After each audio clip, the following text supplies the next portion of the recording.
after Katrina. Well, that was because of Bush. It was Bush's fault. Yeah, the hurricane was Bush's fault. The failure of the mayor to get people out of the city was Bush's fault. The failure of the governor to oversee disaster relief from a state level was Bush's fault. It was all Bush's fault. So we're gonna just focus on this.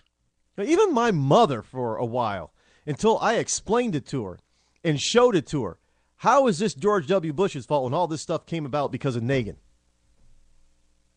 And she goes, oh yeah.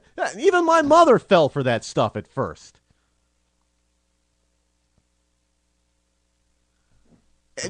So we got people just constantly on Hurricane Katrina, constant. I mean, we had newscasters on the air looking like they're about to fall out in tears. Where is all this constant viewing of Hurricane Sandy devastation? You know, the Sandy, obviously, as far as wind strength category-wise, was not as powerful as Katrina. But the way they're talking about it, without showing you the pictures and showing you who's to blame, you would think it was more devastating than Katrina. But we don't see anything. And obviously, the slow, poor, red tape and tangled response to Sandy victims. Oh, no. That's not Obama's fault. But a month after Hurricane Sandy crashed ashore, hundreds of Marylanders affected by the storm are still waiting for the federal government to provide funding for housing and living expenses. Federal assistance has been flowing for weeks to families in hard-hit counties of New York and New Jersey and even Connecticut, but the Federal Emergency Management Agency is still reviewing a formal request for aid that Governor Martin O'Malley submitted to the White House on November the 8th. What happened to the swift action that was promised by Obama? Nobody's covering this, but this is in the Baltimore Sun. Look, there are some liberal publications, liberal newspapers out there in various cities across the country. They're it's rare, but it's like New York Times on occasion, the Washington Post on occasion, even the LA Times on a rare occasion, has pointed out the failings of Obama. But people don't pay attention to that. I mean, even I know that they were all for Obama trying to get him reelected, but there were points in time over the past year that these ultra-liberal publications, newspapers, were trying to, just as the Baltimore Sun is right now, trying to point out the failings of Obama, and nobody listened. Well, maybe because they often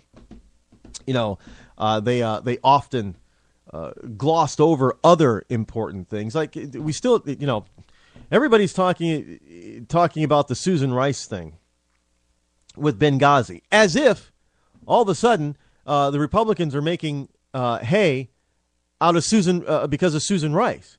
No, that's not. Now we're getting a little bit of press coverage over this topic, over the Benghazi topic, but it isn't about what happened in Benghazi. It's about what the liberals feel and think the GOP is trying to do to Susan Rice.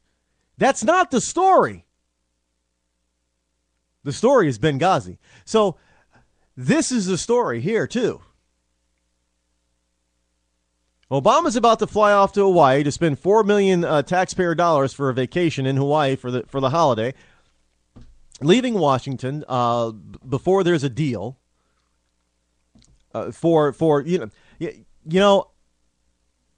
there's nobody in Washington, if the House and the Senate leave for the holiday, fine. The president doesn't need to stay because there's not really anything he can do about it, about the budget, without Congress.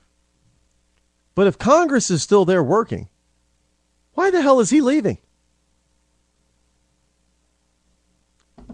I'm just asking the question. That's all. I ask the questions, and liberals can't answer them honestly or logically with truth and fact. But hey. I'm the one that just doesn't understand. Yeah, I don't understand. I don't understand if you're worried about a physical cliff if you're worried about financial ruin for your nation, why would you propose a huge tax increase with no spending cuts? You know, we're already spending too much, but with no spending cuts, $400 billion on $3 trillion in spending and $16 trillion in debt is not a. But it's, you know what that's akin to. What that's like. That's like somebody who earns $30,000. Let's put it in middle class terms. Somebody who earns $36,000 a year, which is about the median income in this country. $36,000 a year, the average. They earn $36,000. You know, they spend $36,000. They earn $36,000.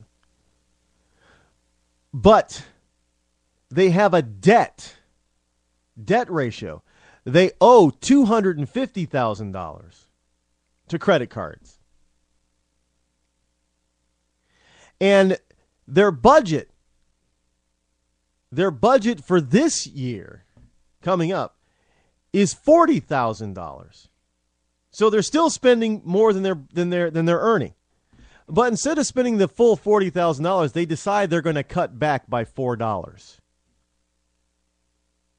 That's what it is. That is the basic translation. A $400 billion cut in spending on a $3 trillion budget with $16 trillion in debt. That's about how it is, folks. That's putting it in perspective. It's not a cut. And he's planning to leave, whether Congress is done with their business or not, and spending another $4 million in taxpayer money that we don't have. Just say we don't have it. Look, when you're 60, as I said yesterday, there is no budget surplus. You have a surplus when you have no debt. You cannot come to me and say, oh, yeah, we have a budget of $2 trillion. That's what we spent. But the Treasury took in $2.5 trillion. So we have a $500 billion budget surplus.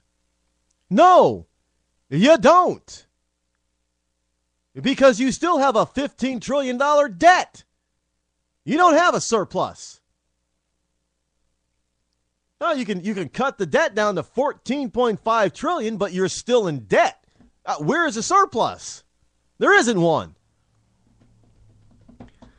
So, this whole notion that well, we're going to have a surplus in 10 years. No, we're not.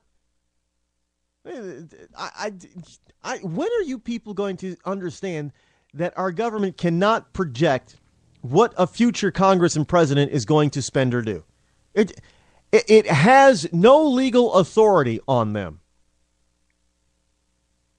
I know that, there's certain things like Social Security that we have to spend and that they will always consider spending. But there is no way that one Congress can hamstring another Congress on spending by dictating, oh, well, Congress 10 years from now has to spend $10 trillion in this area. No, it's not going to happen.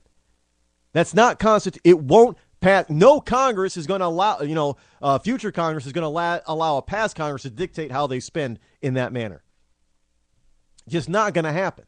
It's not constitutional. It's not plausible. And so there's no way to dictate if you say, well, yeah, this year's budget, in 10 years, we're going to have a surplus. No, we're not. Because next year, the budget's going to change. It does every year. We've been through this, since the 1960s. Them telling you, yeah, we're going to do this budget, and in 10 years, we're going to have... No, I get upset even when I hear people like Sean Hannity say, well, if we did this and this, we could balance the budget in in 4 or 5 years. Now, what about balancing it now? If you are an American citizen and you're in debt, you don't get the chance to take 5 years to balance your budget. You're probably, if you don't go bankrupt, in order to keep from going bankrupt, you got to balance your budget now. There's no 5 or 6 year wait or 10 year. Let me just keep spending for another decade and we'll get it in line then. No. Doesn't happen. No, and hell, not well. Maybe I guess maybe in the future it will happen because it seems now that once we try to get people to pay up, especially when it comes to their mortgage, their house, and the bank says, well, no, not you gotta balance your budget now, and people say, no, I don't want to balance my budget. I can't balance my budget because I owe more than it's worth, and the bank moves to foreclose because they're not paying on it. The government says, no, wait, you can't take your security back. Look, China's in trouble. Financially speaking, China is starting to enter into a trouble phase. And if China's economy goes down, are they going to call in our debt?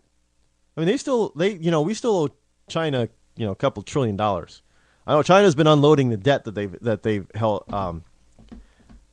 they've held for us. But if they get into a bad spot, are they going to manipulate their currency to such a point where they devalue it and then call in what we owe them? And who's going to come bail us out? You got Germany bailing out Greece all the time, but who's going to come bail out the United States? The world's largest economy. Who's going to bail it out? There's nobody big enough to bail it out. We're it. And China is the world's second largest economy. Japan? Japan hasn't seen a serious growth in their economy in 2 decades. I'm serious. These are the facts, folks. These are the absolute facts, and you need to know them. Here's a Newsmax story. Report: sick babies starved to death. That's not the entire headline. I'm holding it back for a reason. Severely sick and disabled newborns are being sent home or to hospice to die of starvation or dehydration. The Daily Mail reports. The sick babies starved to death under socialized medicine in England.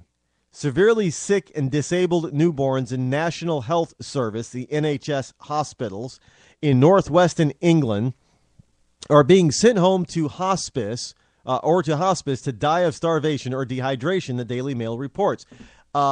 Socialized medicine, which is coming to the United States starting in about a month.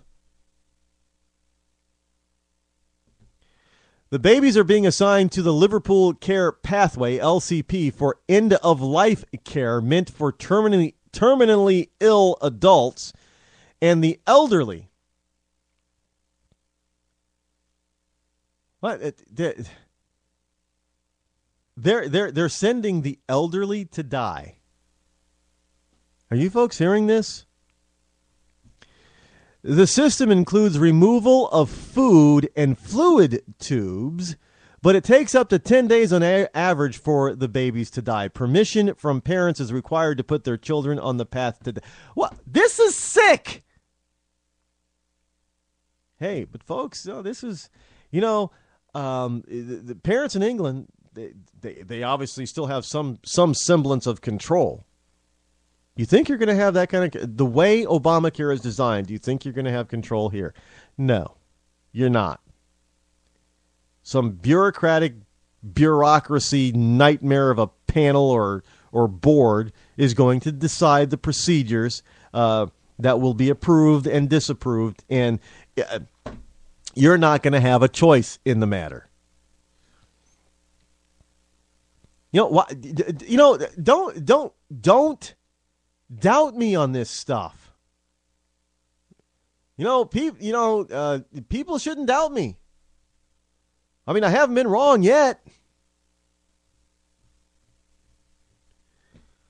Well, I guess everybody, let me ask you a question. Do you really want to doubt the truth and then learn the hard way? Much like people in Hurricane Sandy, they must have doubted the power and the strength of Sandy to affect their lives.